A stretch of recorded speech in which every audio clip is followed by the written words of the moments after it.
Hello guys. হ্যাঁ hello guys. Hello guys, হ্যাঁ, তুমি কেমন আছো? কেমন আছো? এই যে আমাদের ছাদ, এটা ছাদ, এই যে আমাদের ছাদ। আর আর এটা হলো আমাদের ধারাই ছাদ। হ্যাঁ, এই ছাদটার মধ্যে আমি গাড়ি রাখতে পারি। ও এই ছাদের মধ্যে তুমি গাড়ি রাখতে পারো? হ্যাঁ। আর আর আর ওখানে কি রাখবো? ওই উপরটাতে। উপরটাতে হ্যাঁ, কিছু না, বড় গাড়ি রাখবো, বড় গাড়ি। ওখানে বড় করে রাখা যায় না। তাহলে ছোট গাড়ি। হ্যাঁ, বলো তোমরা কেমন আছো? কেমন আছে? আমার কাছে ছোট ছোট গাড়ি আছে। দেখো দাদা বাচ্চা নিয়ে আসছি।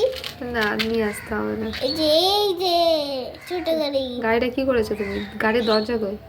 ভাঙিয়েছি। কেন? দেখাবার জন্য একটা হয় না না, না, দেখ,